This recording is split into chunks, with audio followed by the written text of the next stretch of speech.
Welcome to We've Got a Country to Save, brought to you by Immun'Âge and Freedom Chat. Freedom Chat has true end-to-end encryption, no storage of messages on the server, and no commercial use of user data. That way, you can speak freely and message privately. Download the app today and subscribe to my Freedom Chat channel at Larry Elder for exclusive posts and never-before-seen content. We also thank Impactful Pictures, Old Glory Bank, Patriot Mobile, and MyPillow, and AmFed Coin and Bullion. Please be sure to like and subscribe to our podcast. Make sure to follow and subscribe to my channel on whatever platform you are using, whether X, YouTube, Facebook, or Rumble. Please patronize our sponsors so we can keep bringing you these awesome videos. And if you don't patronize our sponsors, well... Nice and easy, Dex. That's it. Ooh! Oh! We know where you live. Now, will the Trump-hating left give the man credit for anything? 177,000 jobs were added in the month of April. That easily beat forecasts for 135,000, so not even close there. The unemployment rate stayed low. It stayed at 4.2%. When we look at where the jobs are right now, we're seeing solid gains in a number of places. Accommodation and food services, right? Restaurants, hotels, hospitals, healthcare, private education, all of them adding jobs. One place where we saw a loss of jobs again was the federal government as the DOGE cuts to the workforce continue. But still, when we really zoom out here, this jobs market has been solid, right? I mean, 177,000 jobs, that, when we look at the trend, look at this. We saw that March was actually significantly revised lower to 185,000 jobs added. That's down from the original report. So you can see that there really isn't all that much of a change here, and these are still very solid numbers. Now, this is a big contrast to what's shown up in the surveys, right? We've seen so much gloom and doom from consumers, small business owners, CEOs. There's all of these concerns about the economy, about the trade war. One thing I would note as we look at the market reaction, futures were up ahead of this. They remain up. And what about inflation? U.S. inflation slowing, I should say, to its lowest rate in more than 4 years. That, according to April's Consumer Price Index report. It's an unexpected and very welcome development that's defying economists' expectations amid President Trump's ongoing trade war. Let's go live right now to CNN business and politics correspondent Vanessa Yurkevich, who's watching all of this in New York. Vanessa, walk us through this morning's report. Where do things stand? Encouraging signs, Wolf. Inflation continuing to move in the right direction, cooling on an annual basis to 2.3%.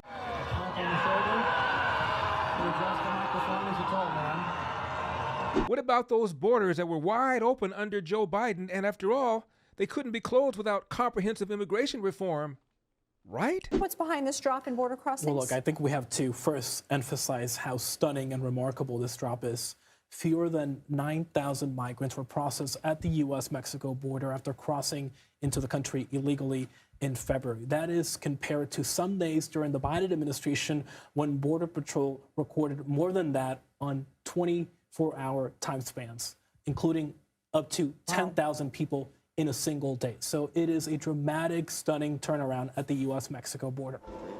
Now, Border Patrol vans sit idly as agents conduct searches for migrants entering the U.S. illegally.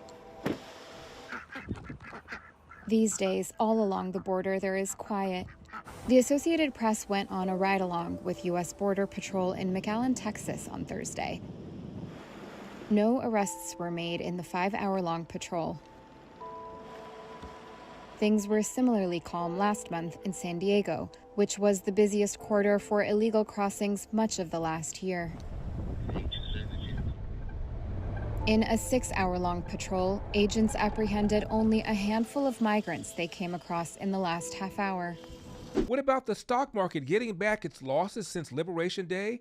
And then some? Well, the global share index has clawed back close to 90% of the correction kicked off when President Trump announced tariffs on Canada and Mexico, and it vastly steepened on Liberation Day, April the 2nd.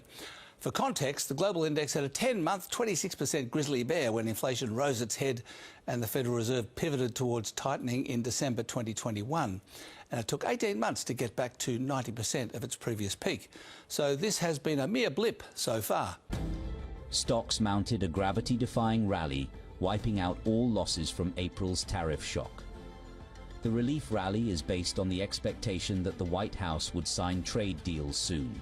The temporary pause in the tariff back and forth, more than enough for Wall Street. Stocks closed just moments ago. All three indices saw massive gains. We're comparing it to Liberation Day and where it stood. You can see a little bit of that right there. This is what it looked like. It's important to note that the structure in which these negotiations are going to be taking place between Chinese officials and U.S. officials likely wouldn't have been taking place in this way with these particular point people running the negotiations on each side were it not for the most maximalist approach that President Trump took. Coming into this administration, Casey, it was at 2.4%. So tariffs right now are in a very different place than they ever were before, and people are accepting them, and the market is reacting very positively to them just because they're not as bad as they could have been. But things have clearly shifted. Whether that actually leads to any long-term deals, fulsome deals, well, we got about 3 months to figure that out. This does seem like a rather abrupt about-face. At the end of the day, we have a much higher tariff rate between us and China and mutually. It's probably the better way to say it. So that is also a clear sign for the world that you can actually have a normalized trading relationship.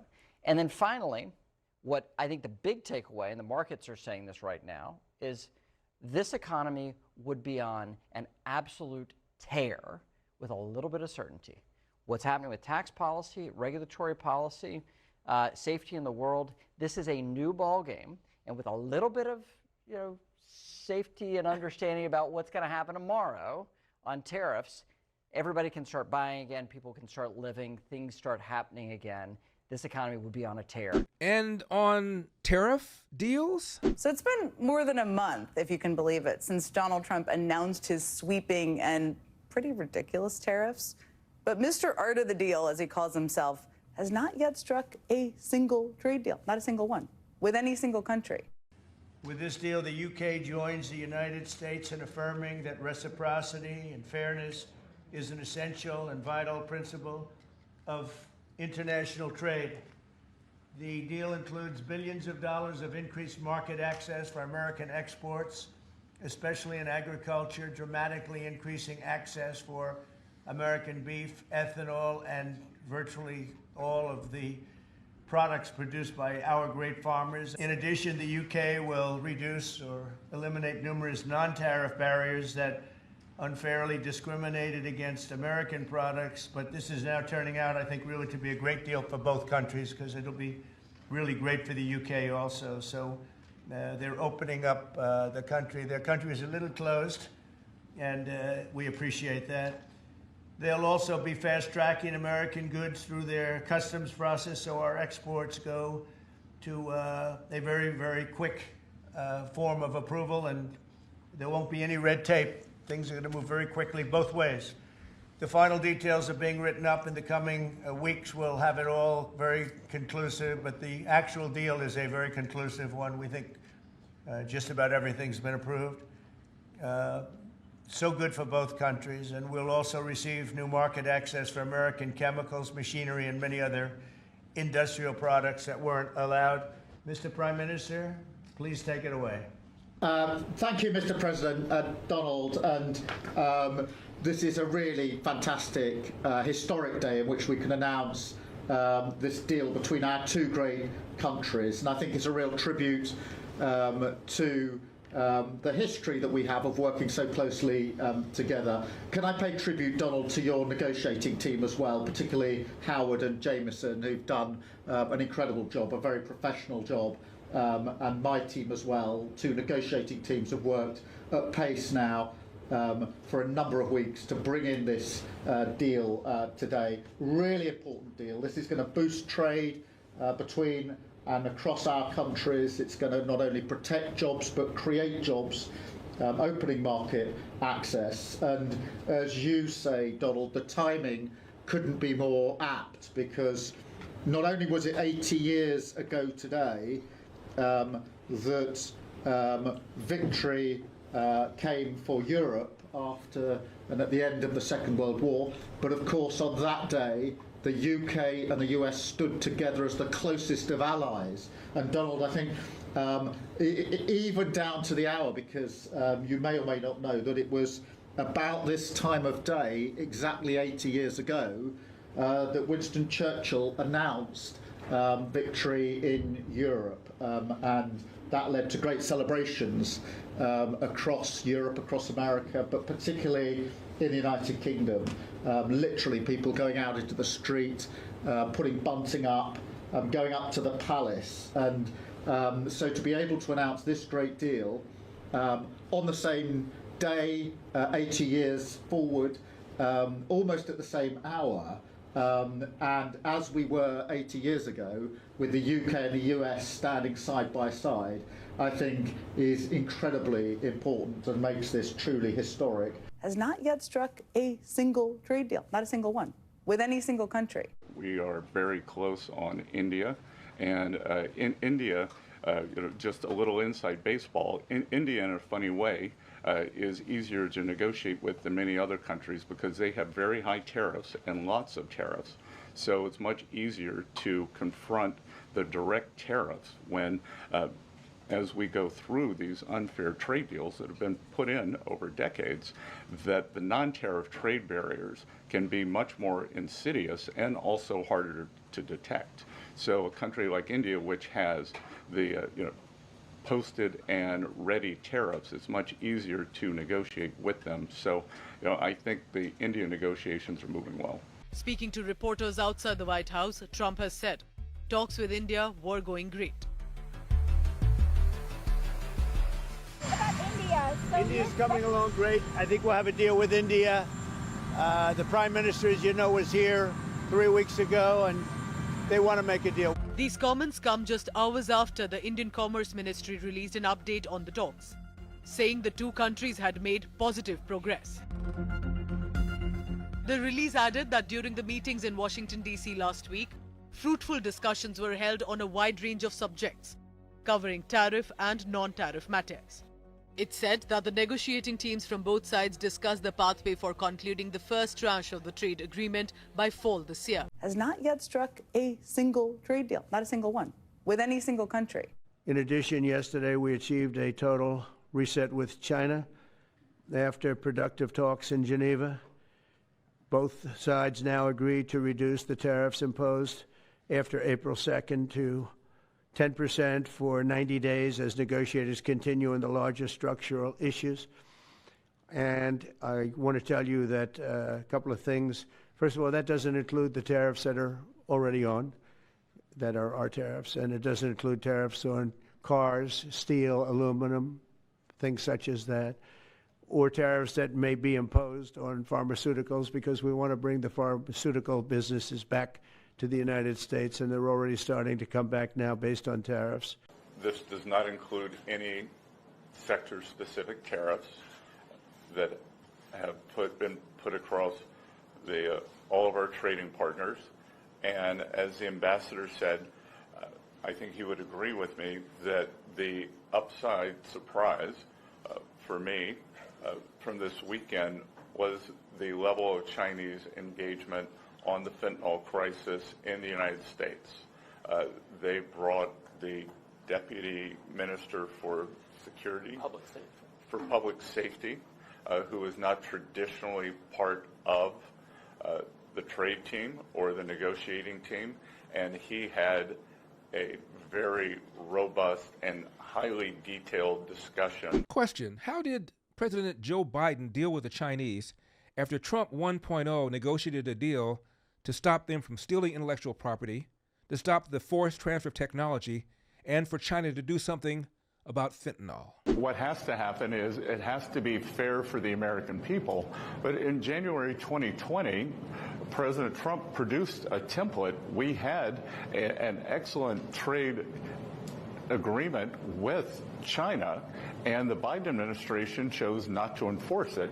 The Chinese delegation basically told us that once President Biden came into office, they just ignored their obligations. So, we already have a large framework.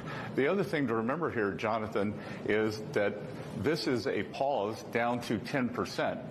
The April 2nd level for China is 34%.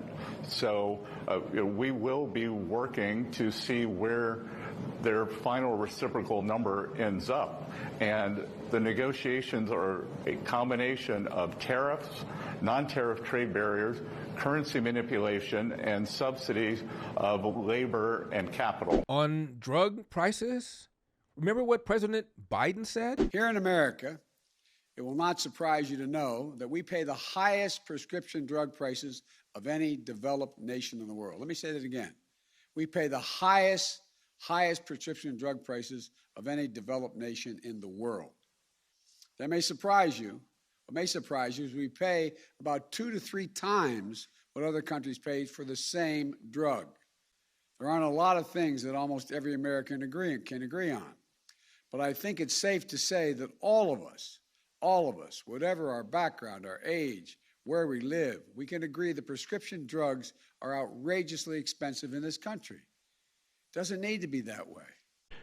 Some prescription drug and pharmaceutical prices will be reduced almost immediately by 50 to 80 to 90%. Big Pharma will either abide by this principle voluntarily or will use the power of the federal government to ensure that we are paying the same price as other countries. To accelerate these price restrictions and reductions, my administration will also cut out the middlemen. We're going to totally cut out the famous middlemen. Nobody knows who they are, middlemen. I've been hearing the term for 25 years, middlemen. I don't know who they are, but they're rich. That I can tell you. Well, this is a historic day in America. Presidents have been talking about this idea. It's floated around. But today we are actually seeing an announcement that's going to end this system where Americans are getting taken advantage of. Other countries have been laughing at us. We're paying 10, 12, 15 times more for the same medication, sometimes medications sold by United States pharma companies. We want pharma companies to thrive. We want pharma companies that do business in the United States to thrive, but we need a level playing field. You mentioned there may be a concern about access to drugs. Well, we currently have an access problem because of these crazy high prices that represent price gouging of Americans selectively, while you can go to other countries and buy these same drugs much cheaper. Imagine you bought a car for $100,000, and then you found out the exact same new car is sold in London for $10,000. It's not right. So this is a historic day in America where we're going to be tackling this problem in this administration. Again, Biden made exactly the same argument. We pay the highest prescription drug prices of any developed nation in the world. Did nothing. Trump does something. Absolutely no love.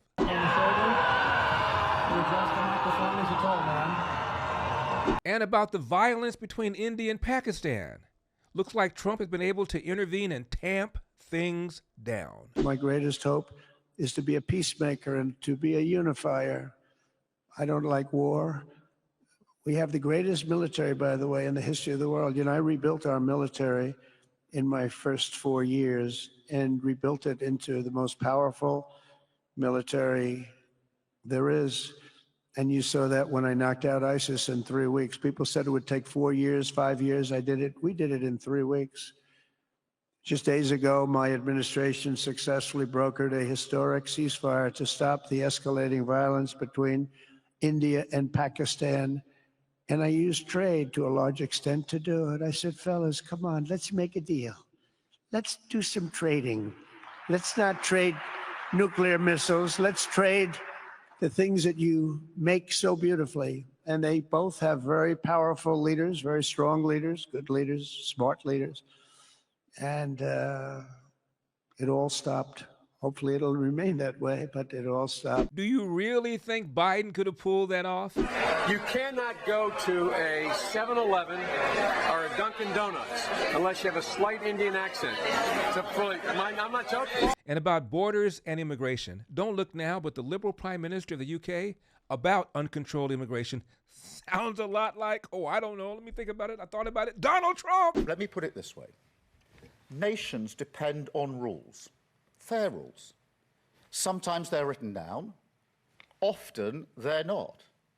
But either way, they give shape to our values, guide us towards our rights, of course, but also our responsibilities, the obligations we owe to each other.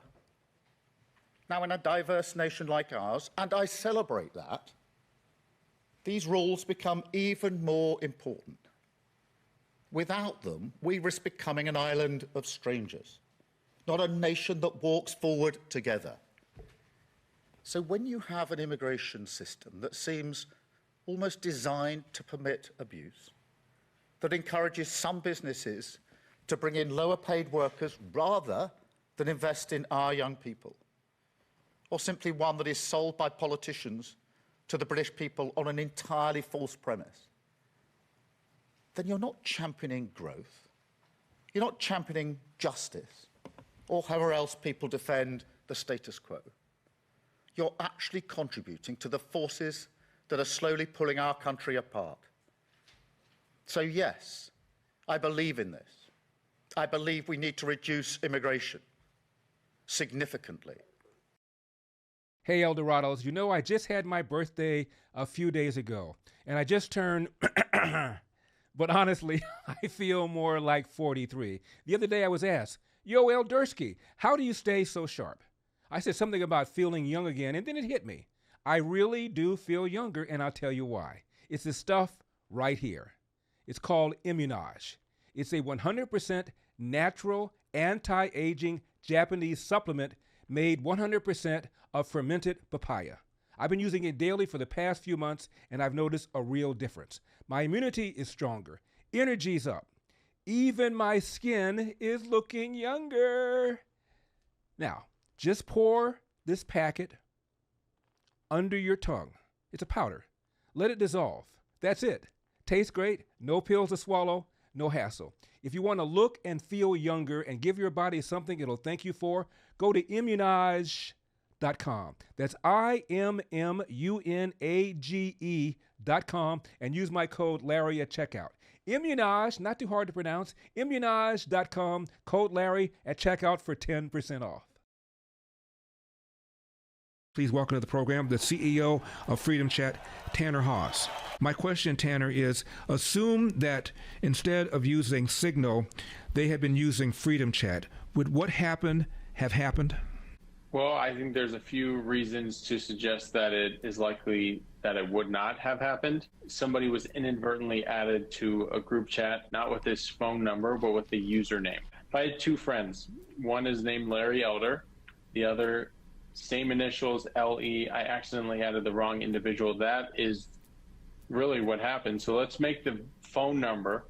That should be a verification right there. Number two is in a top secret group chat.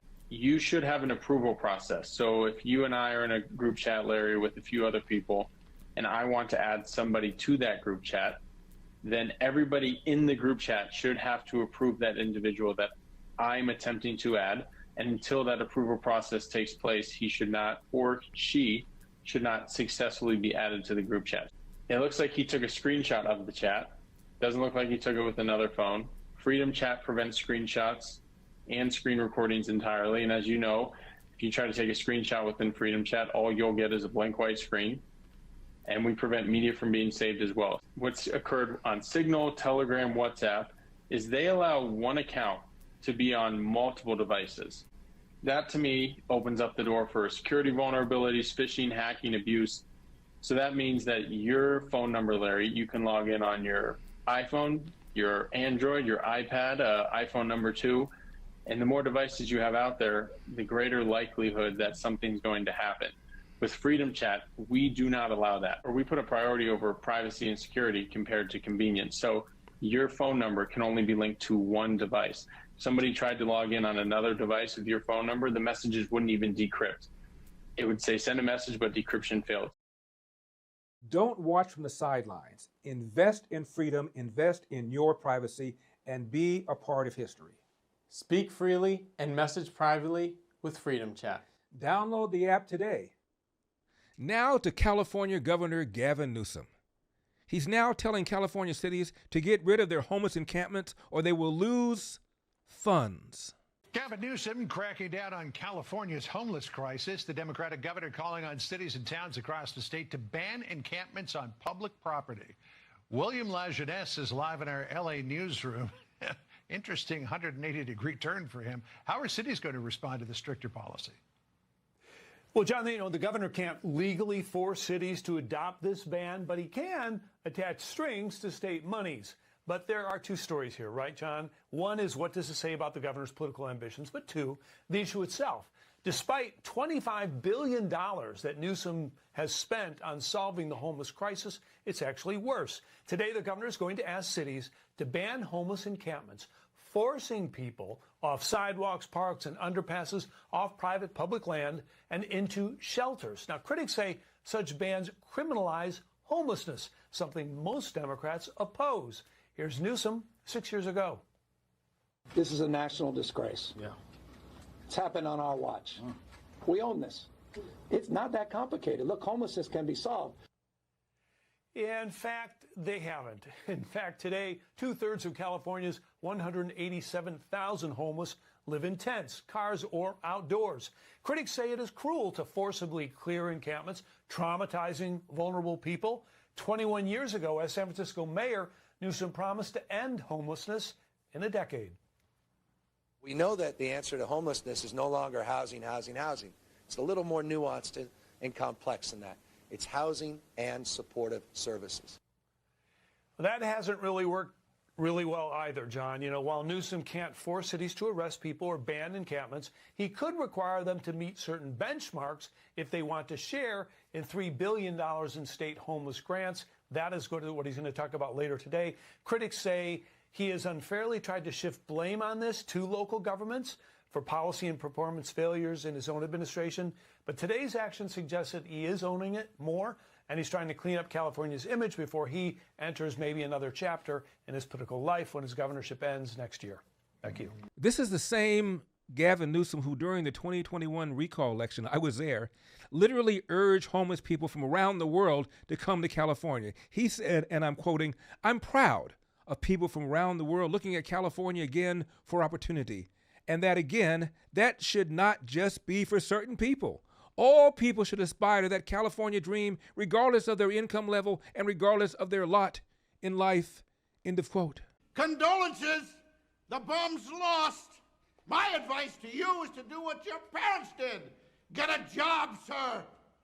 The bums will always lose. California is now facing a $12 billion deficit. Governor Gavin Newsom made the announcement today as he revealed the revised state budget. And as you recall from his January budget proposal, he expected the state by now would be in a budget surplus. Tonight, Republican lawmakers say that the state has a spending problem and that this will not help the state in the long run. We were off. We were significantly off. On Wednesday, Governor Gavin Newsom admitted the state was wrong when he initially predicted back in January the state would have a $363 million surplus in the state budget. Newsom is now blaming the Trump administration's actions for the lack of incoming revenue, calling it a, quote, Trump slump. We're going to see an impact about a $16 billion downturn, not all in the next fiscal year, but fiscal year +1. I know the county beaches maintain the sand. Saying he's tired of lip service on the homeless crisis, LA County Sheriff Alex Villanueva came to Venice Beach himself Tuesday to get a better sense of the problem, posting videos and stills to social media, talking about it on a recent Facebook post. We got to have a little tough love. There are people, unfortunately, that are taking advantage of the situation. They're now making it their career, their lifestyle choice to be off the grid. Local residents long disappointed by LA City's response to the encampments, the crime, the deteriorating quality of life, welcome a new perspective. This is a failure of leadership from the very top, all the way down. Since passing Prop 47, leaders have noticed some unforeseen issues. Summer Stephan says fentanyl deaths tripled, the homeless crisis has intensified, and many businesses have had to close because of thefts. In California, homelessness has gone up by 51%.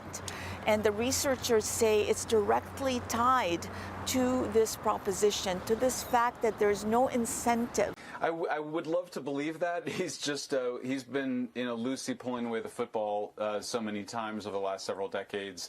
I think he's really looking to blame the cities and counties. He doesn't control law enforcement there. We've seen no evidence that he's willing to withhold the money to require a crackdown. And recently, last November, voters passed by 70-30 legislation that allowed the crackdown on fentanyl drug dealing. He opposed that. So to the extent to which the cities have been able to make any modicum of progress in Los Angeles or San Francisco against fentanyl drug dealing, it was over his objections. So I don't think this is going to be enough for him to overcome the bad image that he has nationwide with voters for the impact of his policies in terms of addiction, mental illness, and homelessness. I think it's just transparently an effort for him to scapegoat the communities that are actually been the victims of his policies. So, to sum up, Gavin Newsom encouraged homelessness, did nothing about it when he was mayor of San Francisco, supported Proposition 47 that made the problem even worse, and now he's Dirty Harry, demanding that cities shut down their homeless encampments. The man put the word shame in shameless. And don't get President Trump talking about the governor. Okay, let's have President Trump say a word or two about the governor. In California, a little train going from San Francisco to Los Angeles that's being run by Gavin Newscum, the governor of California. Did you ever hear of Gavin Newscum? He has got, that train is the worst cost overrun I've ever seen. It's like totally out of control. So then they said, all right, we won't go into San Francisco. We'll stop 25 miles short. And we won't go into Los Angeles. We'll stop 25 miles short. It's hundreds of billions of dollars for this stupid project that should have never been built. And then they realized that it would have been a lot less costly if we just gave limousine service back and forth and gave it free. They would have saved hundreds of billions of dollars. They have airplanes that go there for one 1/100th the cost, and they have cars. They have a thing called the highway that goes back and forth. It's not fully utilized. And they got involved with this project. And Gavin, I always liked Gavin. I had a good relationship with him. I just got him a lot of water. I sent in people to open up that water because he refused to do it. And we just got him a lot of water. If they would have had that water, and if they would have done what I said to do, they wouldn't have had the fires in Los Angeles. Those fires would have been put out very quickly. But if you think about it, and you got to take a look at this, it's the worst cost overrun I've ever seen. I've watched a lot of stupid people build a lot of stupid things, but that's the worst cost overrun I've ever seen, what's happening between San Francisco and Los Angeles. And you ought to ask about that, because this government is not going to pay. I told our very great new Secretary of Transportation, he's doing a good job, Sean Duffy, I said, we're not going to pay for that thing. They are just, it's out of control. Say that one more time. Being run by Gavin Newscum, the governor of California. Did you ever hear of Gavin Newscum? Can Jasmine Crockett, the Democrat representative from Texas, get any more racist? The safest white boy available? It is this fear that the people within the party, within the primary system, will have about voting for a woman, because every time we voted for a woman, we've lost so far. And I think that that's a natural fear, because we just want to win. So there's a lot of people that are like, you know what? Like, let's go find the safest white boy we can find. I mean, I'm just saying. Those are the callers that we're hearing. We're hearing people. No, for real. A white man's got to do it. We're getting those callers. For real. Like, let's go find the safest white boy we can find. And you ain't black. And Republicans are inherently violent? They try to act like, oh, political violence, it's the Democrats and it's the liberals. And it's like, actually, I mean, I'm not going to say that like a left-leaning person cannot be violent, because that would be like crazy to say that somebody can't be. But baby, y'all got the white supremacists galore, okay? Like all of them. You got the Proud Boys, you got the neo-Nazis. You have people that literally should be classified as domestic terrorists, because a lot of times that is what they are doing. They're engaging in domestic terrorism. And guess what? They all align with your side. Yeah. Including the KKK. So like, I mean, this is who aligns with that. So like inherently in like who you are, y'all are violent. Like Right. y'all, and most of your violence has to do with people that's got a little bit of melanin. But nevertheless, like y'all are a violent group of people. Like you attract violent actors, and like I'm sorry, I know they tried to make Black Lives Matter out to be the most violent. What about Black Lives Matter? No. But baby, y'all got the white supremacists galore, okay? Baby, y'all are violent. Is the gentle lady from Texas aware that Democrats founded the KKK? Democrats were the party of slavery, the party of Jim Crow, the party of the Southern Manifesto. The Dred Scott decision was handed down by a Democrat-appointed justice, the party that opposed school choice, and the party that destroyed the nuclear family with the welfare state. And then there are the George Floyd BLM 2020 riots, whose flames were fanned by Vice President Kamala Harris. And I want to make clear that I know that there are protests still happening in major cities across the United States. I'm just not seeing the reporting on it that I had that's right. for the first few weeks. That's right. But they're not going to stop. They're not going to stop. And they're not, this is a movement, I'm telling you. They're not going to stop. And everyone beware, because they're not going to stop. They're not going to stop before Election Day in November, and they're not going to stop after Election Day. And that should be, everyone should take note of that on both levels, that they're not going to let up, and they should not. And we should not. Baby. We got help on this from the Property Claims Service, which does a lot of analysis for insurance companies. They set the bar for declaring a catastrophe at $25 million in insured losses. Minnesota alone hit that bar last week, and that doesn't include all the other cities. Insurance companies are still calculating the losses. Prior to this week, the LA riots in 1992 had been the costliest case of civil unrest. The Insurance Information Institute helped us adjust those losses for inflation. In today's dollars, those riots protesting the acquittal of officers who brutally beat Rodney King resulted in about $1.4 billion in losses. The Newark riots back in 1967, when white officers beat a black cab driver, was the 7th costliest case of civil unrest in today's dollars, $115 million in losses. And more recently, the Baltimore protests in response to the death of Freddie Gray in police custody fell just shy of reaching a catastrophe designation. The Insurance Information Institute says businesses can file claims for direct physical damage to their stores, stolen property, and loss of income. Individuals who experience vehicle or home damages can also file a claim. And Loretta Waters, who's with the Insurance Information Institute, says insurance companies have the money to pay. You worry about the businesses and think, gosh, are they going to be able to recoup this? You know, the insurance industry is in the business to pay claims. That's what we do. If it's part of the contract, you have insurance, you will have coverage for the riots. The Property Claims Service says typically civil disorder is considered relatively low risk in the insurance world. Since 1965, they've only designated 12 riots a catastrophe. Get back! But the George Floyd protests are unique in scope. It's not one city. It's more than 20 states. That is a large chunk of the country reporting losses, and these protests have now gone international. And that's why the insurance industry is predicting these protests will become the costliest case of civil unrest in U.S. history. Now, Canada recently had an election for a new prime minister, but the pro-Trump candidate lost. Now, this Canadian member of a think tank based in Canada explains why the Liberal won and the Conservative lost, and it had to do with you-know-who. Donald Trump came to power in Washington, and as a result of these changes, the assumption everybody had made that Pierre Poilievre and the Conservative Party were going to waltz into power sort of unopposed suddenly came crashing down, partly because there was now a new leader of the Liberal Party. He had a completely different profile than Justin Trudeau. Mark Carney, former governor of the Bank of Canada, governor of the Bank of England, someone who seemed to be, to a lot of people, a calm, competent, technocratic kind of leader. And that seemed to, I think, a number of Canadians, the perfect response to Donald Trump, who started talking about Canada as the 51st state and how happy America would be to annex Canada. And this makes Canadians deeply nervous.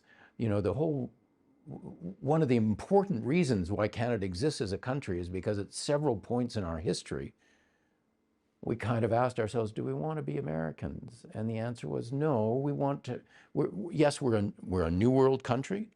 You know, we share many characteristics with America, but we're not Americans. We want to have our own model of a New World society that's different from Europe, different from the old countries, but that has the same, you know, values, freedom, and enterprise, and all those other things, just as much as America does, but comes to different conclusions about the role of government, the pursuit of the common good, et cetera, et cetera. So in that context, Donald Trump's musings about making Canada the 51st state and so on, and how Canada has nothing constructive, useful to offer the United States, made many Canadians deeply anxious. And I think Mark Carney stepped into that situation and said, I'm the guy who can represent Canada in an effective way vis-a-vis Donald Trump. And Canadians, not in large numbers, but enough Canadians accepted that argument that he just squeaked past the Conservatives, you know, 43% of the popular vote for the Liberals, almost 42% for the Conservatives, not much in the difference, but enough to win enough seats to form a government. And the Canadian from the think tank explains why Canadians foolishly go hyperbolic over Trump, as do Trump haters right here in the lower 48. Donald Trump is looming so large in the Canadian consciousness right now. And I have seen a lot of my compatriots, you know, running around like chickens with their heads cut off saying, oh my God, Donald Trump is a madman. You can't understand what he's doing. There's no rhyme or reason to it. And I looked at what Donald Trump was doing and I thought, okay, I don't have to like it. That's a separate question. But if the question is, can I understand it? The answer is yes. Donald Trump believes in his guts that America is the top nation in the world. It's the most important country. It's the one that sets the stage for almost every other important relationship, alliance, you know, trading relationship, and so. And he feels that America has gone through a period of decline, has lost some of that top nation status. It's being challenged by some other countries, and I believe that he sees it as his role as president to restore America to this top nation status. China has a political strategy behind its trading relationship with the United States in a way that you know, most other Western countries would not. They don't mix trade and politics the way that China does. Think about a very famous phrase widely associated with Donald Trump: drill, baby, drill, okay? People think that this is just, you know, Trump in one of his macho moods saying, you know, you know, I'm going to preside over you know, huge expansion of the oil and gas industry, and so it's much more than that. You see, I think Trump has come to understand the extent to which energy, and particularly oil and gas, are tremendously powerful tools. Donald Trump then sees how, you know, the fracking revolution, the huge increase in the amount of oil being produced by the United States, and America's transformation from a net oil consumer to a net oil exporter. In fact, the largest exporter in the world, bigger than anybody else, has fundamentally changed the American economy, American national security, and he wants to push that even further. And he thinks that drill, baby, drill is in part an industrial strategy. It's the idea that America should double down on its incredible technological prowess and its ability to produce vast quantities of energy in a cost-effective way, and not only improve America's national security, but unlock a lot of economic activity that requires access to cheap, reliable energy. So I think all of these things actually he's woven them together in a strategy for America. And again, agree, disagree. If you want to understand anything that Donald Trump does, I think if you refer back to these four things: top nation, challenge of China, recovering the promise of America for the people who were left behind, and cheap, plentiful energy as the bedrock of an American economic renaissance, you will understand almost everything that Donald Trump does. Why is it lost on so many people? See, I think it's because people get distracted by Donald Trump's tactics and they forget to think about strategy. I actually think what he's doing is he's saying, look up here at this shiny, frightening object I'm waving in your face, when he's actually busy doing something quite different. Tariffs would be a good example. People say, Trump blinked over the tariffs, and one day he's saying there's going to be 100% tariffs, and the next day it's 150% tariffs on China, and there's something else the next day, and then it's suspended, and they think, well, he doesn't know what he's doing. Oh, I think he knows exactly what he's doing. I think he's scaring the pants off the people that he wants to make deals with, and bringing them to the table. Now, you can like it or not like it, but I actually find all these people running around saying, oh my God, he's a crazy man, you can't understand what he's doing, he's a maniac. They're actually playing his game. They're letting him distract them with the shiny object up here, and getting caught up in his tactics and forgetting to think about his strategy. And I think his strategy is quite clear. I have a lot of choices about who I work with in the precious metals industry, and so do you. I really love the fact that for over 45 years, AmFed Coin and Bullion has been serving buyers and sellers of coins and precious metals. AmFed has earned a reputation for providing helpful information, transparency, and fair pricing. Nick Grovich is especially hands-on. He believes that educated consumers make strong investors. Nick is upfront and transparent about AmFed's commission structure. Their typical markup, only 3 to 7% compared to many dealers that may charge as high as 35% or even more. That is a remarkable difference. When you are choosing to invest in gold, it's important to be wise in whom you choose to execute that investment. Call AmFed Coin and Bullion today, 1-800-221-7694, or go to AmericanFederal.com. If you're in the Phoenix area, make an appointment to visit them in person as I did. You will be impressed. That's 1-800-221-7694, or go to AmericanFederal.com. Do you think EVs are better for the planet than gas-powered cars? I think so. Yes. Probably not. Yes. No. Yes, I think so. I don't think so. I mean, it's hard to say. Yeah, electric is probably the best way to go.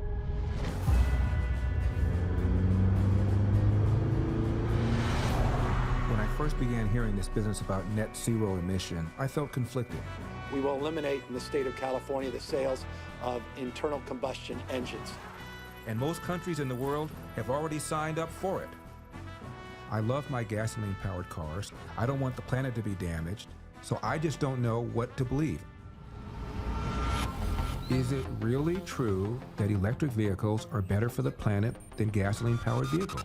So without more mechanical parts moving in the vehicle, it's instantaneous. Torque is instantaneous. The batteries are lasting very long. Charging them at your house using solar is amazing. That's it? Wow. I needed to get my hands on one of those cars. What is your opinion of electric vehicles? Oh boy, sorry. I'm not real fond of electric vehicles. They're good for around town. If you long distance, they create anxiety. Had one fire, sitting in the parking lot, just burst into flames. And then you're having a problem with the battery. What do you do with these batteries when they go bad? When I think about visiting Ogbog Bloshi, it brought me to tears. this metal to the lithium-ion batteries demand skyrocket in the past decade. It's hard to get one mine permitted in the United States, which means we're going to be relying on those people who control those minerals, and that's China. And I'm not willing to financially support that humanity atrocity. An electric vehicle is a computer with 4 wheels and some seats. The components of these electric vehicles are made in China, so there could be tracking mechanisms put into Americans' cars. And I believe that the United States needs to stand up against that. And my father always told my brothers and me the following: hard work wins. You cannot control the outcome, but you are 100% in control of the effort. And before you moan and groan, ask yourself, what could I have done to change the outcome? My one question, my big overriding question would be real simple. Are EVs better for the planet than gasoline-powered vehicles?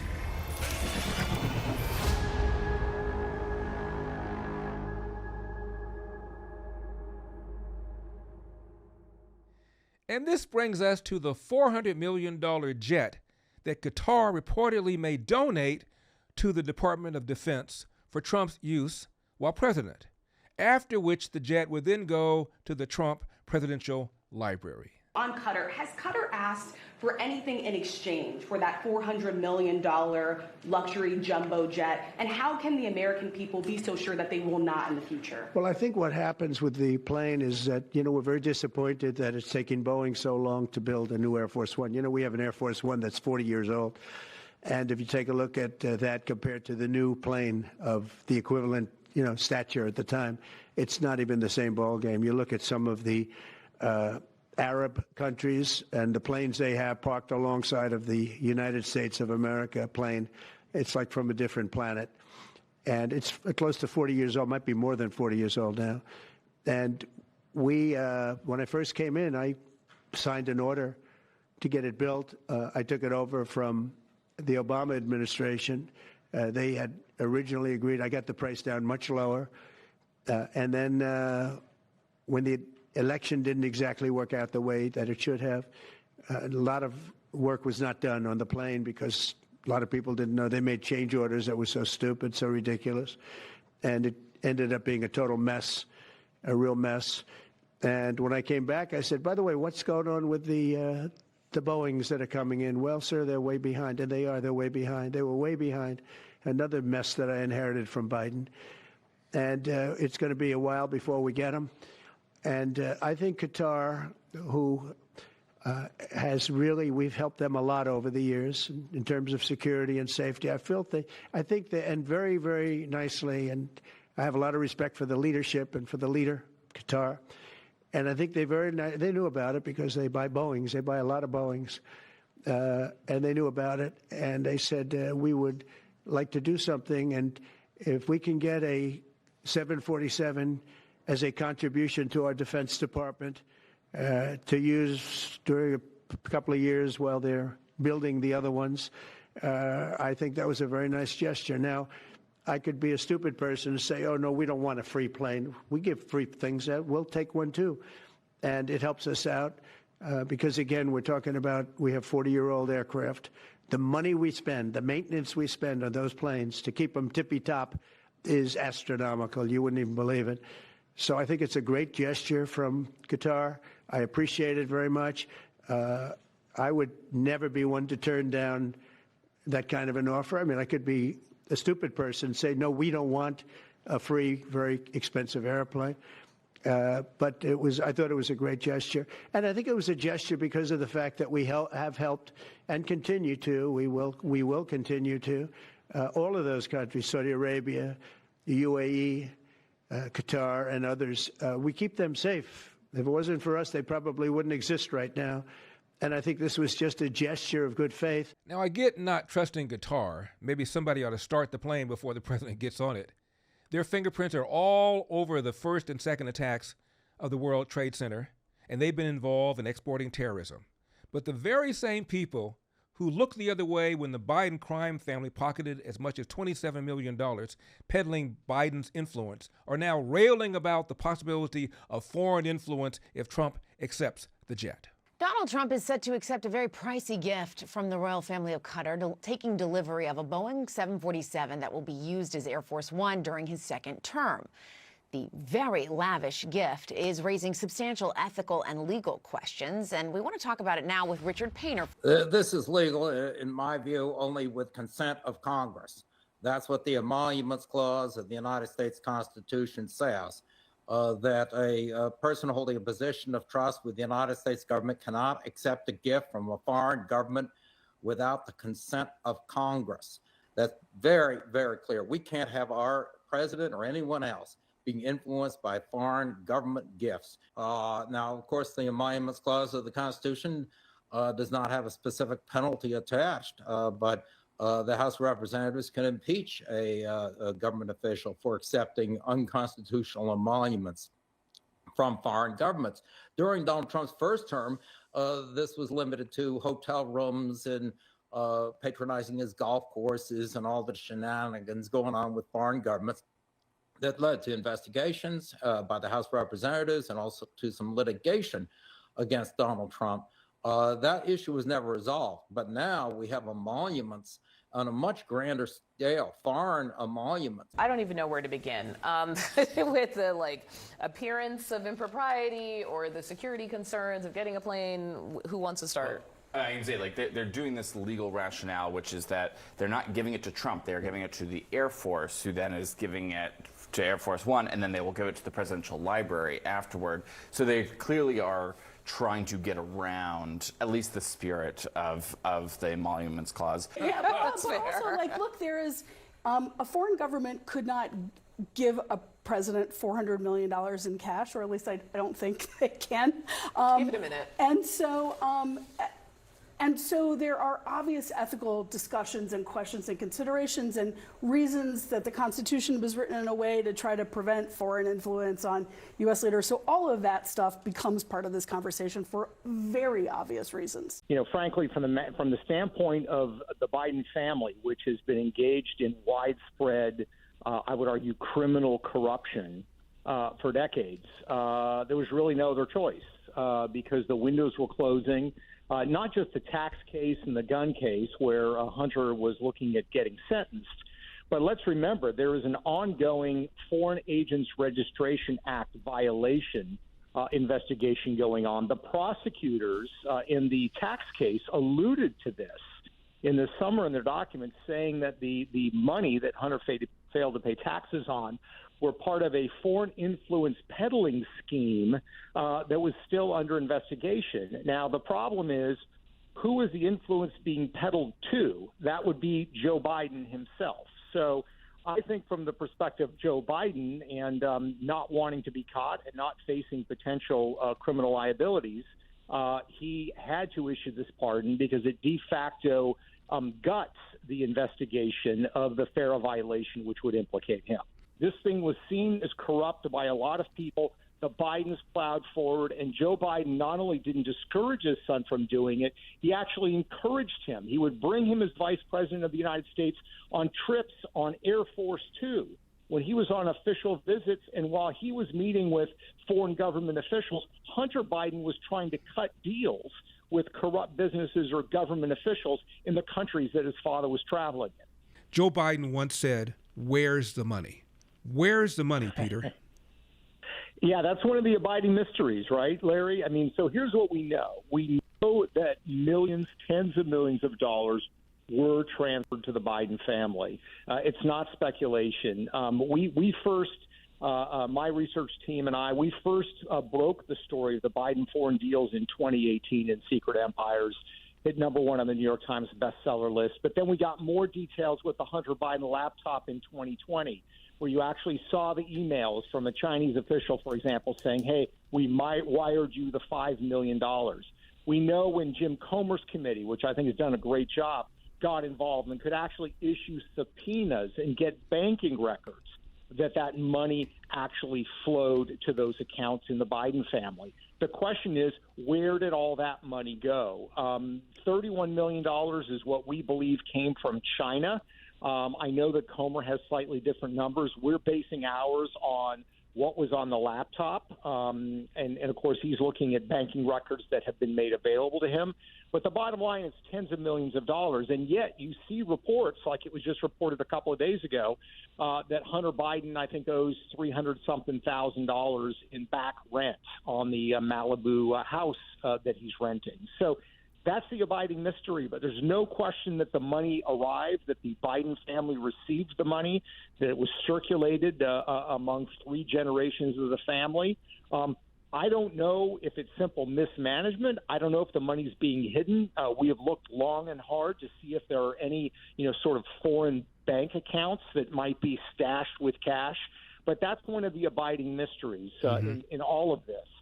How much money they made and where it ended up. So a bunch of Trump-hating politicians, including the mayor of Newark, who's running for governor of New Jersey, trespassed on an ICE detention facility.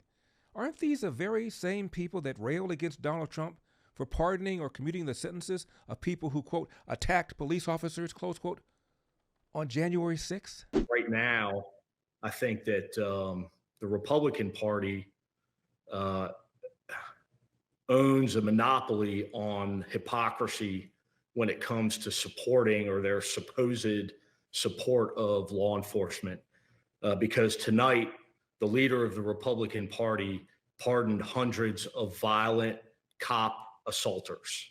Right here in the Capitol complex, there was an attack by the people who Donald Trump pardoned yesterday.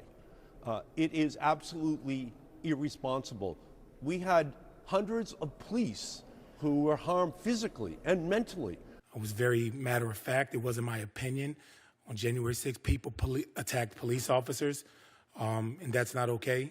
Donald Trump pardoned people who attacked police officers. That's not okay. They called me a traitor, telling me to remember my oath.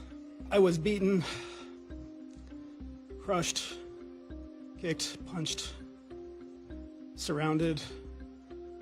Someone reached underneath my visor, tried to gouge out my eye. And all these people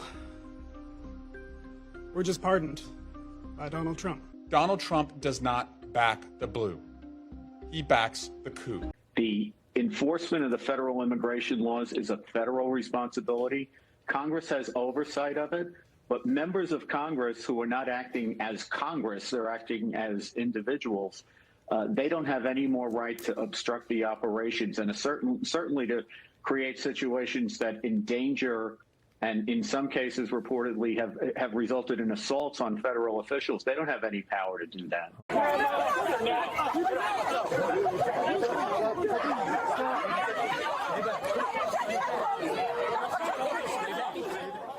All right, so the members of Congress who were there, it looks like a lot of pushing and shoving going on with ICE agents and other federal officials. They said that they were there for oversight. Congressman, in your experience, does that look like oversight? Does it look like interference, or does it look like grandstanding? It looks like interference and grandstanding, frankly. I mean, look, obviously Congress has a responsibility of oversight, and certainly I think there are legitimate questions for any member of Congress to ask of officials at ICE and any detention facility. Last year, I went down to the border and toured a facility that was processing illegal immigrants coming into the United States down in Eagle Pass. We all have the ability to do that, but none of us, especially as members of Congress, should be engaged in any type of physical altercation with law enforcement officials. And AOC has a warning for anybody who dares try to arrest these Democrats who were in Newark, New Jersey. If anyone's breaking the law in this situation, it's not members of Congress, it's the Department of Homeland Security. It's people like Tom Homan and Secretary Kristi Noem. You lay a finger on them, we are going to have a problem. Border Czar Tom Homan looks forward to this problem. First of all, you can't intimidate me. Come on, give me a break. I was enforcing it. I was wearing a green uniform, Border Patrol agent, for 5 years before she was even born. I had more than 3 decades enforcing immigration law before she became a member of Congress. I worked for 6 presidents. I've seen policies, I've seen hundreds of policies. Some worked, some didn't. What you can't deny the success of the Trump administration when it comes to border security. Again, the most secure border in the history of this nation. And I said from day one, and she knows this, you can not support ICE. Shame on you. You can support sanctuary cities. Shame on you. But you can't cross the line. You can't knowingly impede ICE law enforcement officers. That is a felony. You can't harbor and conceal, knowingly harbor and conceal an illegal alien from ICE. That is a felony. And you certainly can't commit criminal trespass. You know, and as far as New York, her district, this administration has done more to protect her district than she has. The number of criminal aliens we took off the streets of New York made her community much safer. She ought to be thanking the members of this administration, the men and women of ICE, who protect this country and make her community safer. So, you know, it's politics over public safety. It's just ridiculous. She ought to love her community more than she hates Trump, because we're doing a lot to protect her community. If you look at these individuals' Twitter accounts, they have been openly saying they are going to go in. There is a reason these Congress people are standing out there running amok and running their mouths as usual. But however, I will tell you this. The mayor was inside, was told he was going to be under arrest inside when he refused to leave after several obligations, several notifications that he should remove himself, chose not to do so, and then was placed under arrest when he walked out of the facility. So while I love the scheme, the game, and the tactics of these individuals that are perfectly fine and were not touched, I will say very clearly, the mayor did not have a right to do that. Now, a draft of the GOP tax bill has been made public, and contrary to some speculation, it does not include tax increases on the so-called rich. Well, I'm a conservative and I don't want to increase taxes on anybody. What you do know is that the Democrats, if we don't get this bill passed, they're going to raise taxes by $4 trillion on the American people. It will hit every working family in America with higher taxes. And, you know, 84% of Americans don't like what the Democrats are proposing. Our goal is to keep more money in people's pockets. Now, several years ago at a party, I met a woman who started railing loudly about how the rich don't pay any taxes.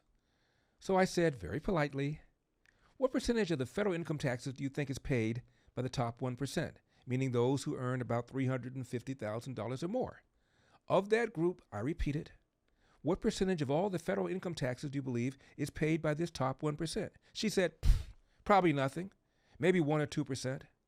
Well, the answer is the top 1%, while earning around 20% of the nation's income, paid at the time 40% of all the federal income taxes. Today, it is closer to 42%. 1 or only 2%, said this Democrat. Really? I'm Ami Horowitz, and the mantra of the left is that the rich don't pay their fair share in taxes. Let's go find out if that's true. Do you think the rich pay their fair share in taxes? No, dude. Do the rich pay their fair share in taxes? Absolutely not. In America, in the United States, absolutely not. Absolutely not fair, if all things are considered. Absolutely not. Absolutely not. No, no chance. No, absolutely not. No, absolutely not. Absolutely not. Yeah, no. Definitely not. Definitely Not even close. Yeah. No. No. Oh, hell no. No. No. I don't think they pay their fair share of taxes at all. Do you think the rich pay their fair share in taxes? Do they even pay taxes at all? You can't even calculate the extreme that the 1% has. The problem with a lot of them is that they just would rather, they'd rather be dead than see poor people be rich or be well off. I mean, I know people in America think of Gaddafi as a negative guy, but let's go back to Libya. Libya, free education, free electricity. Gaddafi was slaughtering people in the streets. He was slaughtering people in the streets. So it's a 6 of this, half dozen the other. I just think capitalism is stupid and it doesn't work. I mean, obviously, look at our country, it doesn't work. How is it possible for billionaires to even exist in this country? And you've got the most starving, suffering people on the in the richest country in the world. Now, wait a second. You come from Zimbabwe. More people are starving in Zimbabwe than here. They sold me a lemon. I just think people shouldn't even be able to make as much money as they do. So you think there should be a cap on income? Yes, fully. What we're looking at is serfdom. What percentage should be paid by the top 1%? Probably 60%. 70 or 80%. I don't know. 75. I think if they could kick it up to 75 to 80, that would be good, man. Hit them up for 80%. They need to be freaking taxed. Well, what's wrong with 90%? 90% is, I like you. I love you, man. 90%. That's 90% is good. 95%? Dude, I they think, can live on 5%. I think they can live on 5%, man. I get where you're going with this, man. I totally agree. Like 99% of their wealth. Why should people with less money be paying more than billionaires when they literally don't have that money to pay in the first place? Why do you think poor people pay more than rich people? Because this country is a joke. The poorest people are being milked more than the freaking rich. So do you think that the poor pay a higher percentage of their income? Yes. Or the rich? They do pay a higher percentage of their poor. income. Yeah, they do, yeah. Oh, the lower class, definitely. Pay more. Yeah. Lower income people. Poor people. The 1% earn about 25% of all the income in America.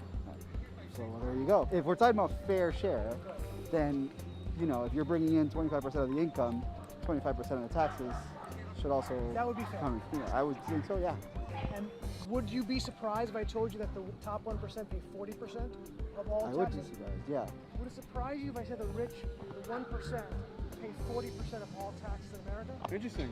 Would surprise me. Yeah. Do they? Yeah. Oh, interesting. So it's a little more fair than you might have thought. Yeah. What percent of income do you think the top 1% pay? I think they're paying like freaking 2% of that. They're paying 27%. What? 27%. What percent of their income do you think people at the 50% and below pay? Probably higher than 27%. It gets higher the lower your income comes. Wait, so what do the number is? I think it's probably over 50. It's 4%. Oh, wow.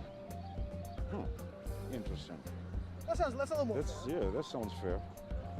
Man, yeah. I need to study up more on this, man. I'm not paying attention to actual numbers.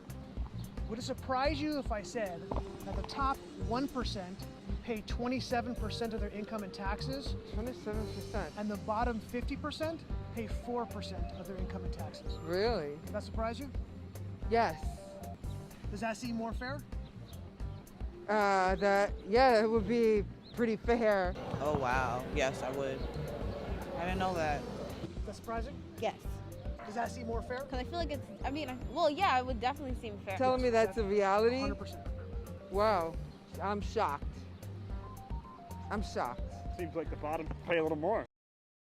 So you heard me talk about Patriot Mobile for a while now. You probably already know that for years, they've stood in the gap for every American who believes that faith, family, and freedom are worth fighting for.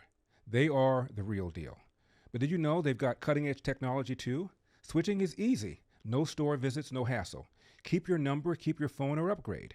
Their 100% US-based team can activate you in minutes right over the phone. And get this, Patriot Mobile is one of the few carriers with access to all 3 major US networks. That means exceptional nationwide coverage, plus they can even put a second number on a different network on one phone. It's like carrying 2 phones in one.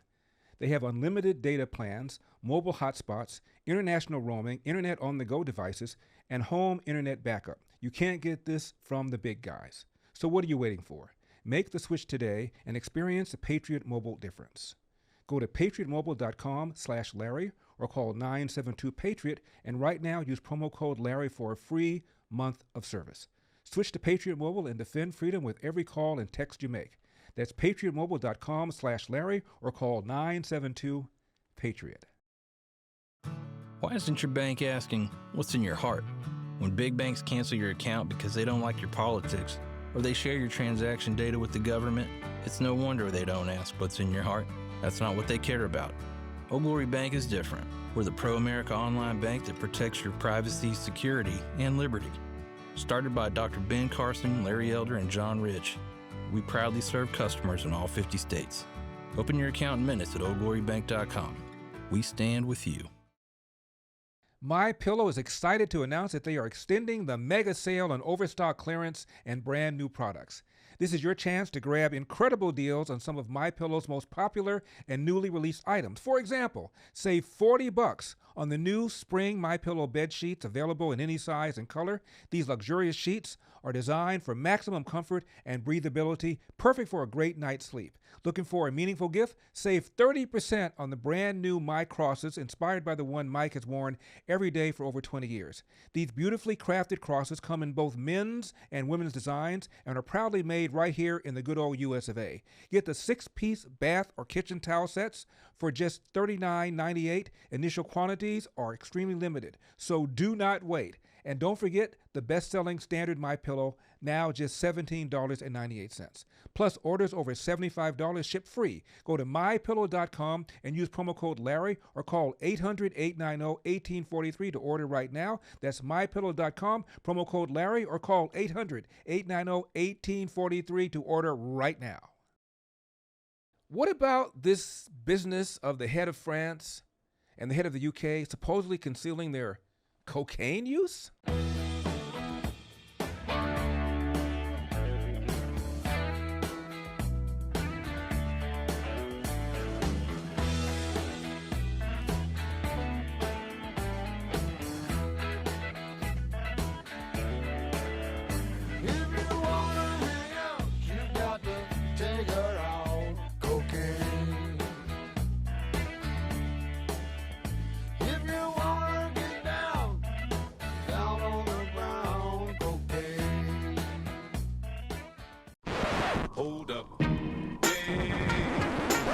Don't be rude. Attacking us. Can you give us a question? Don't be rude. Can you give us a question? I'm not going to give you a question. Can you state categorically? You are fake news. Now, if Hunter had been in the parking garage, I'd have believed them. Videos purporting to show their use of cocaine had over 78 million views. You are fake news. Now, speaking of Trump, according to the new Pope's brother, the current Pope, as was the case with his predecessor, is unhappy about Trump's attitude about illegal immigration and mass deportation. I think he sees the United States is headed in the wrong direction in terms of immigration. That this is a total injustice. These are people. Doesn't matter where they're born, they are people first. And so they need to be treated as people first.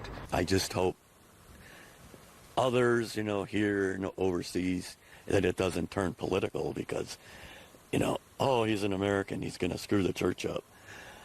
Hopefully that doesn't happen, and it just keep the nationalism out of it, and let's just be the Catholic Church. The Pope this morning had some very harsh words for the... I got harsh words for the Pope. Pope wants to fix the Catholic Church.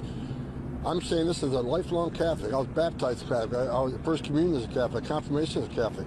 He ought to fix the Catholic Church and concentrate on his work and leave border enforcement to us.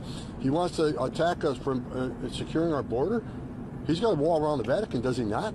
So he's got a wall around to protect his people and himself, but we can't have a wall around the United States. So I wish he'd stick to the Catholic Church and fix that and leave border enforcement to us. Speaking of the Trump effect, do you think that Donald Trump's comments about Pete Rose being eligible for the Hall of Fame had anything to do with Major League Baseball now ending Rose's permanent ban on his eligibility to be admitted to the Hall of Fame? All right, baseball's all-time hit king is officially back in the game. Yeah, Major League Baseball has announced, after a seemingly endless debate and long consideration, that Pete Rose, along with other former players, have been taken off the league's permanently ineligible list. Rose, who died last September at the age of 83, was banned decades ago after it was revealed he bet on baseball while he was a player and manager. Now, this move means he will be eligible for enshrinement in the Baseball Hall of Fame in Cooperstown, New York. So for more on this, we're now joined by a friend of the show, Keith Law, senior baseball writer for The Athletic. Keith, good morning, and thanks for joining us. A lot of people talking about this. Pete Rose had long denied ever betting on baseball, but in his 2004 book, My Prison Without Bars, he admitted betting on his own team. Explain to us this decision by Commissioner Rob Manfred, and why now?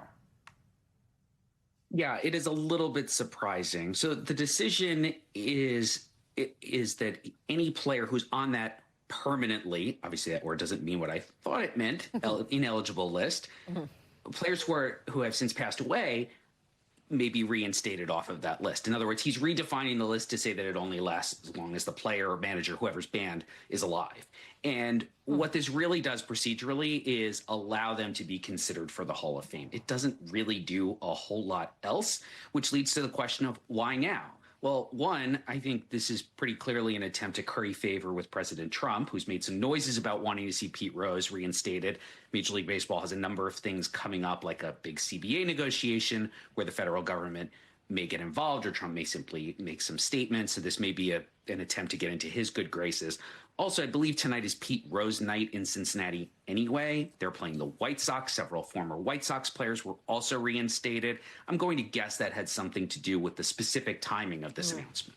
I guess the whole point of banning him was to protect the integrity of the games, Right. and a message to other players, you know, about messing around with gambling. So, I mean, is that a mixed message to current players? I certainly think so. I am not in favor of reinstating any of these players. It's not just specific to Rose. They broke the most significant rule in baseball. If you can commit such a thing as a crime against baseball, this is the biggest one.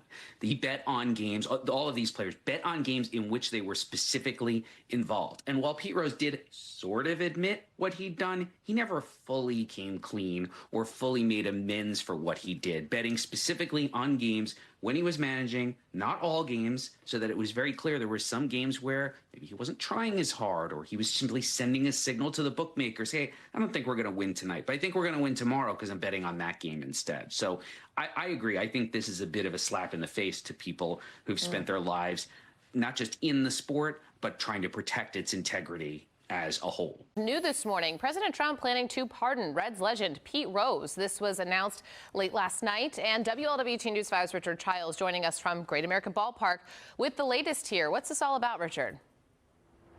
Well, Kelly, you know, we still got about 26 days before the Reds open up the 2025 season right here at Great American Ballpark. Just 6 months ago, this statue on the plaza filled with tributes from fans. Today, perhaps the biggest tribute that Pete Rose and his family could ever ask, possible pardon from President Trump. Now, what this means, whether Pete Rose will now be eligible to go into the Hall of Fame, whether this is a pardon from those federal charges.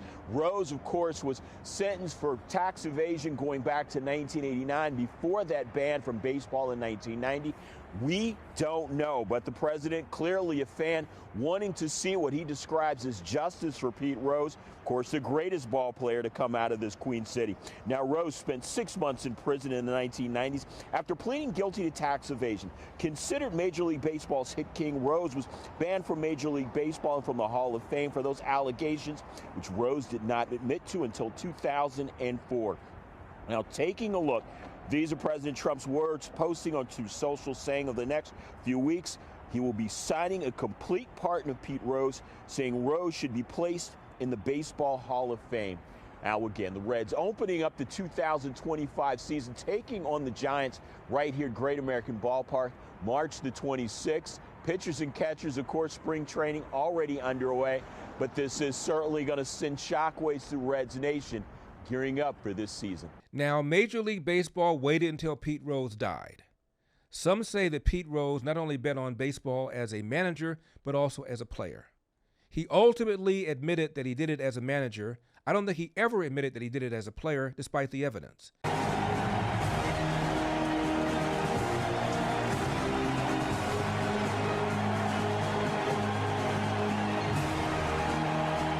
Pete, it's been 10 years since you've been allowed on the field. Yeah. Obviously, the approach that you have taken has not worked. Why not at this point take a different approach? Oh, when you say it hadn't worked, what do you exactly mean? You're not allowed in baseball. You're not allowed to earn a living in the game you love, and you're not allowed to be in the Hall of Fame. And well, that should be your ultimate goal. That was apply for reinstatement. And I hope Bud Stewart considers that. It gives me an opportunity. Those who will hear this tonight will say that you have been your own worst enemy and continue to be. How do you respond to that? In what way are you talking about? By not acknowledging what seems to be overwhelming evidence. Yeah, I'm surprised you're bombarding me like this. I mean, I'm doing an interview with you on a great night, a great occasion, a great ovation. Everybody seems to be in a good mood. and you're bringing up something that happened 10 years ago. Well, I bring it up because I think people would like to see you get it on. Pete, we got to go. We got a game. This is a prosecutor's brief. It's not an interview, and I'm very surprised at you. I am, really. Well, some would be surprised that you didn't take the opportunity. Let's go upstairs to Hannah. Congratulations to you, Pete. As for me, I still have a real problem with somebody who bet on baseball, possibly as a player and certainly as a manager, didn't show contrition, could likely have made it to the Hall had he admitted what he did and talked about the effect on the game. I think he ultimately would have been admitted to the Hall of Fame had he done just that. But if you're going to allow Pete Rose to go into the Hall, then I think players like Barry Bonds and Mark McGwire accused of using steroids should also be admitted. For me, I agree with the great Hall of Fame Cincinnati Reds catcher, Johnny Bench. If I had all of the current Hall of Famers and I said one-time vote for Pete to be in the Hall of Fame, if I had everybody right now, or put him on the ballot, what do you think the current Hall of Famers would vote? No. Not even put him on the ballot? No. Okay. Yeah. Well, the story is, and but we should make him commissioner of baseball gambling.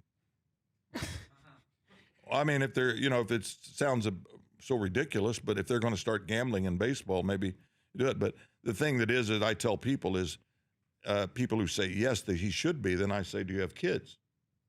And they said, yeah. And I said, well, go home and tell your kids there's no more rules. And, it kind of like makes you think about what it is. Now, the thing that upsets all of us is that he had a chance the first year, the first day, when Newbroth gave him the option of signing a paper. And he said, if you don't sign this, then Giamatti's going to nail you. And that's the way it happened.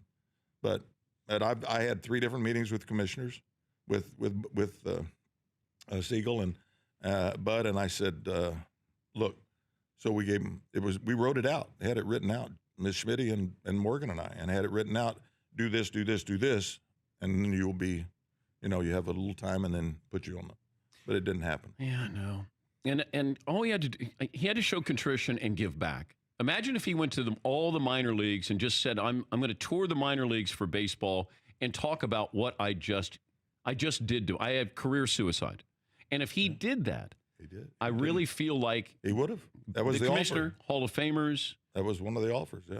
What else did they ask Pete to do? He had to admit it, but he had to go away and he had to stop and he had to admit to what he was doing. And he had to, say, I did this and I did that and admit to it. So but what made him great, Johnny, is what has kept, like he refused to give in to anybody, right? Oh, yeah. He said, I'm going to beat it. And here we are. Yeah. Do you think he gets in posthumously?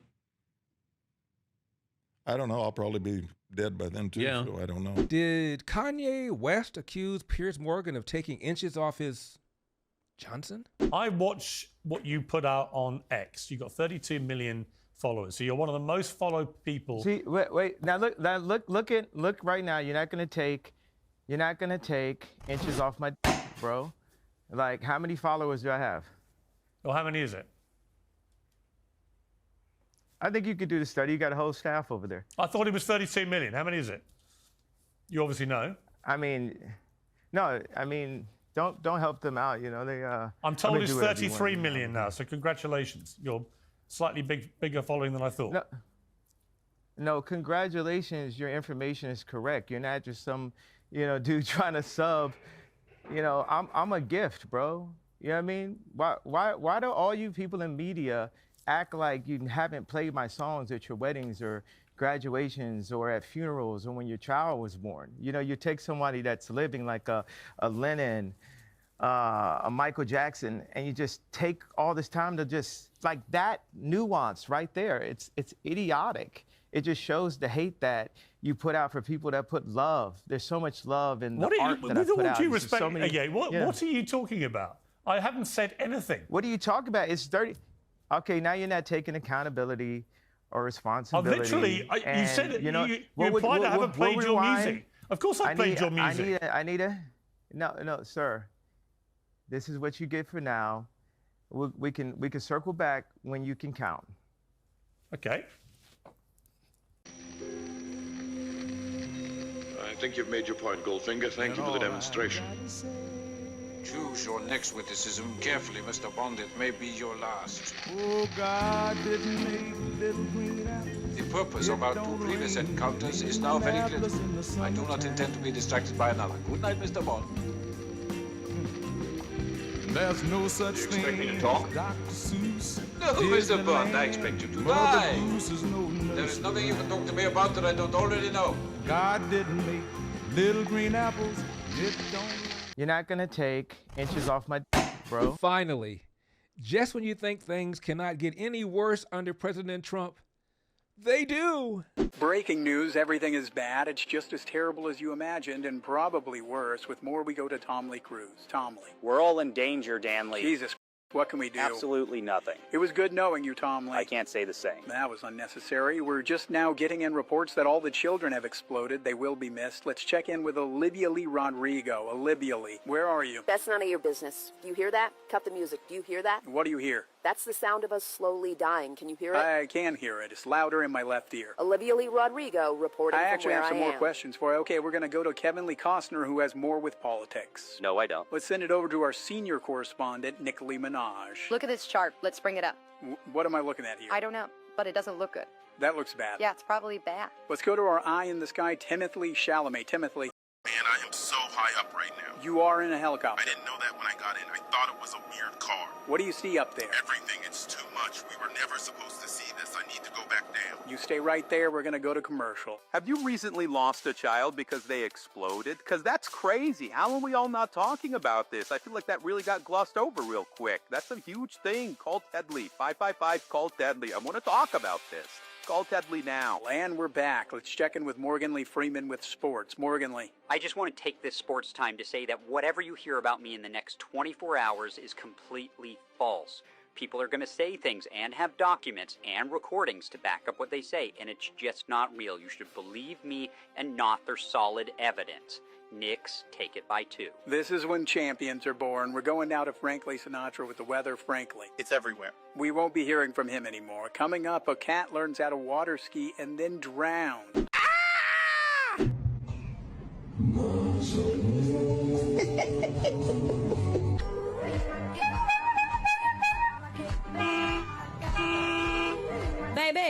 Baby. Some men are just simply insecure. My wife is a psychology major in college, so she's constantly psychoanalyzing me. When I wanted to fire the pool boy, she said, "You feel threatened by young virile males because you're getting older and you're coping with your own mortality." And my argument was, we don't have a pool.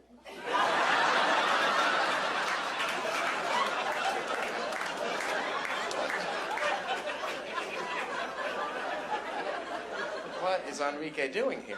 That's what I like. And this is so like arguing online.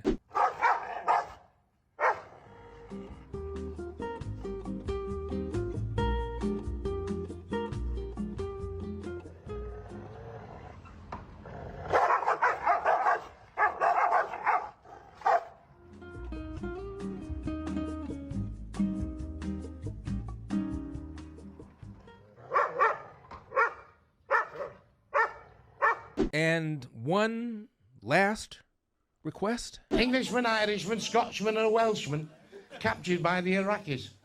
They said, we're going to shoot you, but you can have one last request. Said the Welsh fellow, what's your last request? He said, I'd like 1,000 Welshmen singing Land of My Fathers. Said the Scotch fellow, what's your last request? I'd like 1,000 bagpipes playing the Flower of Scotland. Said the Irish fellow, what's your last request? He said, I'd like 1,000 Irishmen doing the river dance. Said the English fellow, what's your last request? He said, shoot me first. Hope you enjoyed We've Got a Country to Save, brought to you by Immun'Âge and Freedom Chat.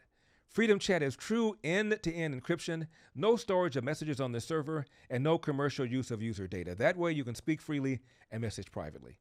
Download the app today and subscribe to my Freedom Chat channel at Larry Elder for exclusive posts and never-before-seen content. We also think Impactful Pictures, Old Glory Bank, Patriot Mobile, MyPillow, and AmFed Coin and Bullion. Be sure to like and subscribe to our podcast. Make sure to follow or subscribe to my channel, whatever platform you are using, whether X, YouTube, Facebook, or Rumble. Please patronize our sponsors so we can keep bringing you these incredible videos. And remember, we've got a country to save. Wait, now look right now. You're not gonna take inches off my bro. Baby.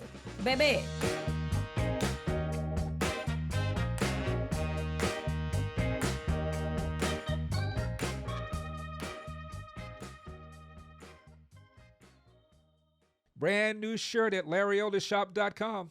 The black face of white supremacy, featuring a striking design inspired by the Terminator. This isn't just merch, it's a message. A message to the media, the elites, and the race-baiting left. You can't cancel that which won't quit. Get yours now at LarryOldishop.com and use promo code ELDER25 to save 25%. Wear it proud, stand your ground, and remember, we've got a country to save.